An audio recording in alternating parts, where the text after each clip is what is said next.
നേപ്പാളിനെ ഇനി ആര് മുന്നോട്ട് നയിക്കുമെന്നതാണ് ഇപ്പോഴത്തെ ചർച്ച. പ്രധാനമന്ത്രി അടക്കം രാജ്യം വിട്ടു പോകുമ്പോൾ രാജ്യത്തിന്റെ ഭാവി എന്താകും? നേപ്പാൾ എങ്ങനെ ഈ പ്രതിസന്ധിയിലേക്ക് എത്തിയെന്ന് നോക്കാം. ദിവേഷ് മണി വിശദീകരിക്കും. നമ്മുടെ തൊട്ടയൽ രാജ്യമായ നേപ്പാൾ ഭരണപ്രതിസന്ധിയിലൂടെ കടന്നു പോവുകയാണ്.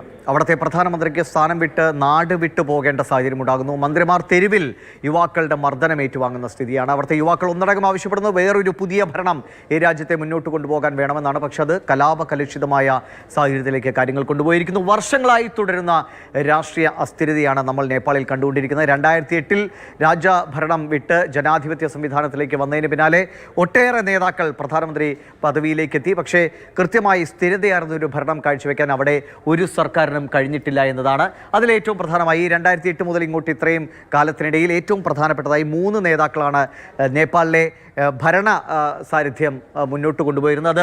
KP ശർമ്മ ഒലി, ഇപ്പോൾ പ്രധാനമന്ത്രി സ്ഥാനം ഒഴിഞ്ഞ് രാജ്യം വിട്ടു പോകേണ്ടി വന്ന KP ശർമ്മ ഒലി നേപ്പാളി കമ്മ്യൂണിസ്റ്റ് പാർട്ടിയുടെ പ്രധാനപ്പെട്ട നേതാവാണ്. അദ്ദേഹം 2024 ജൂലൈയിലാണ് ഏറ്റവും ഒടുവിലായി ഈ പ്രധാനമന്ത്രി പദത്തിലേക്ക് എത്തിയത്. പക്ഷേ ഈ കഴിഞ്ഞ മാസം അത്രയും അദ്ദേഹത്തിന് വലിയ പ്രതിസന്ധിയിലൂടെയാണ് കടന്നു പോകേണ്ടി വന്നത്. മറ്റൊരു പ്രധാനപ്പെട്ട നേതാവ് പ്രചണ്ഡ, അവിടുത്തെ രാജഭരണത്തിനെതിരെയൊക്കെ ശക്തമായ പോരാട്ടം നയിച്ച് ഒരു ജനാധിപത്യ രാഷ്ട്രമാകാൻ നേപ്പാളിനെ മുന്നോട്ട് കൊണ്ടുപോയ നേതാക്കളിൽ ഒരാളാണ് പ്രചണ്ഡ. അദ്ദേഹവും പലതവണ പ്രധാനമന്ത്രി പദത്തിലെത്തി. പക്ഷേ അദ്ദേഹത്തിനും ഏറെക്കാലം തുടരാൻ കഴിഞ്ഞില്ല.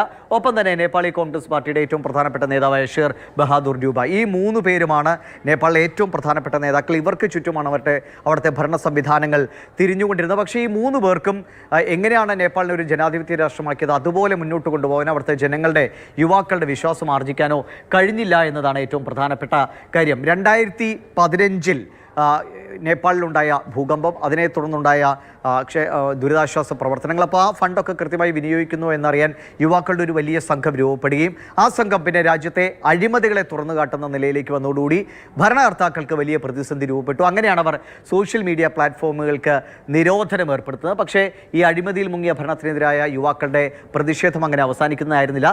ആ സോഷ്യൽ മീഡിയ നിരോധനം ഒരു തീപ്പൊരി എന്നതുപോലെ പെട്ടെന്ന് രാജ്യത്തെ ഒരു കലാപത്തിലേക്ക് തള്ളിവിടുന്നു. 28 വയസ്സിൽ താഴെയുള്ള ജൻസി തലമുറ സമരവുമായി രംഗത്തിറങ്ങുന്നു. അത് പ്രധാനമന്ത്രിമാരടക്കം മറ്റ് മന്ത്രിമാർക്കൊക്കെ സ്ഥാനമൊഴിയേണ്ട സ്ഥിതി ഉണ്ടാകുന്നു. ഇതിൽ നമ്മൾ ശ്രദ്ധാപൂർവം കാണേണ്ട ഒരു കാര്യമെന്നത്, നേപ്പാൾ എന്നത് നമ്മുടെ ഏറ്റവും അടുത്ത അയൽ രാജ്യമാണ്. നേപ്പാൾ മാത്രമല്ല, കുറച്ച് നാളുകൾക്ക് മുമ്പ് ശ്രീലങ്ക, ബംഗ്ലാദേശ്, മാലിദ്വീപ്, ഇവിടെയൊക്കെ വലിയ തോതിലുള്ള ഭരണ പ്രതിസന്ധികൾ ഉണ്ടായിരുന്നു. ബംഗ്ലാദേശ് ഇപ്പോഴും ഏത് നിമിഷവും ഒരു പൊട്ടിത്തെറിയിലേക്ക് പോകാമെന്ന സ്ഥിതിയിലാണ്. ശ്രീലങ്ക താരതമ്യേന ഒരു സമാധാനാവസ്ഥയിലേക്ക് വരുന്നു. അതിന് പിന്നാലെയാണ് നേപ്പാളും ഒരു ഭരണ പ്രതിസന്ധിയിലേക്ക് പോകുന്നതെന്നത് ഇന്ത്യയെ സംബന്ധിച്ച് വളരെ ശ്രദ്ധയോടെ വീക്ഷിക്കുന്ന ഒരു കാര്യമാണ്. ഈ സമയത്താണ് അവിടെ ഒരു പുതിയ നേതാവ് വേണമെന്ന് അവിടുത്തെ യുവാക്കൾ പറയുമ്പോൾ നയിക്കാൻ ബാലേന്ദ്ര ഷാ വേണമെന്ന ഒരു ആവശ്യം യുവാക്കളിൽ നിന്ന് ഉയർന്നു വരുന്നു. അദ്ദേഹം കാഠ്മണ്ഡു മേയറാണ്.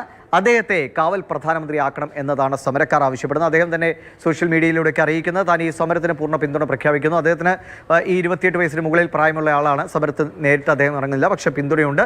അദ്ദേഹം നിലവിൽ ലോകത്തെ തന്നെ ഏറ്റവും മികച്ച 100 നേതാക്കളുടെ എമർജിംഗ് ലീഡേഴ്സ് പട്ടികയിൽ ഇടം പിടിച്ചിട്ടുള്ള ആളാണ്.